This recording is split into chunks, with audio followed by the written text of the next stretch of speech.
for the work that they've done with our son since he's been diagnosed with Down syndrome.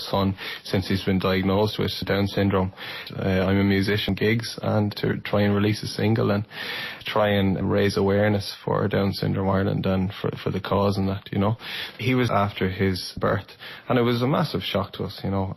It was something that we really did struggle with, you know. It wasn't something that we had kind of comprehended, you know. And I suppose I've been trying to think of a way to describe it to you as best I can. I think it's like you have this big door in front of when you have to go through it, and when you go through it, then there are things that are obviously very difficult, but at the same time it's very, very rewarding, and you know, it took us on the journey or whatever. But we're coming to terms with that now, and kind of coming to the idea that, look, this is a great little boy that is lucky, you know. But at the time, I suppose we were coming out of the Rotunda in Dublin, and we were hearing this news, and we were Googling, you know, what Down syndrome was. My wife about this, and I was saying, you know, is there anything that you feel like that you'd like me to get across or whatever?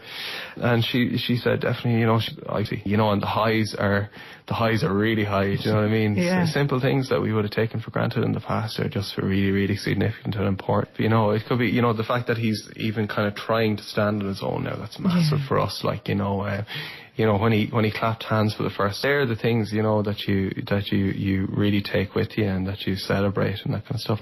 I mean, that's given us great insight, and that's something that we wouldn't have thought that we were going to be the ones to teach him. But he's the one that's taught us so much. You know, we've grown with him, if you like. Yeah. No, from the beginning. Tell me about the consultant. No, that was tough. So Louis was born, he was due on Christmas Day, so actually 4 weeks early. It was all a rush and all this kind of stuff. Louis was born, there was no problems whatsoever. Lorraine did very well, she got through the delivery, and I was sitting with a colleague in the staff room, and he was slagging me about whether Louis would play for Meath or Louth, or would I bring him back to Galway. Just at that time my phone rang, and there were several missed calls. And my wife said, you know, are you sitting down? And I knew at that stage that she had done some tests and that we weren't aware of actually at the time, and that Louis had Down syndrome to the seat. It was difficult. So then we went in and we met the consultant and all that kind of stuff, and she explained that, you know, that finger, which was slightly curved, that there was an indication there of Down syndrome, and that's why she had ran the tests, and that it was, you know, there was, you know, and that she didn't want us to worry and that kind of stuff. And obviously we were very upset, you know, and you know, you can look at it two ways. Like, we had the unbridled joy or whatever, and then into sort of a period of sadness whereby, you know, we said, oh God, this is awful, but at the same time we're coming around to that unbridled joy again, you know. And tell me about the gigs you're going to be doing to raise money for Down Syndrome Ireland. Yeah, so I have 3 gigs planned, and I'm playing in the Cobb, that's an important one. On the 22nd of March I'm playing in Odd Molly's in Drogheda, and on the 23rd of March I'm playing in the Black. Kind of familiar with you know, Dublin. I went to college here in Dublin, and Galway is home. Yeah. And Drogheda. Clifton, is it? You grew up in a pub? Yeah, I did. My pub, and that's where I picked up a lot of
song are you going to sing for us this morning, Seanie? I know it's one of your own songs. I'm going to sing... Seanie, I know it's one of your own songs. I'm going to sing a song called I Can and I Will someday, in the hope that I can raise awareness and raise some funds for Down Syndrome Ireland. Yeah, well, I think it's absolutely wonderful. You're accompanied today by two of your friends. Who are they? I'm North Dublin, and I'm joined as well by Raf Dubinsky, who's a Polish-Irish percussionist and drummer. And writing to me for coming in this morning and for raising all this money for Down Syndrome Ireland. I wish you all the very best of luck. Thank you, Miriam. Appreciate it. Take care.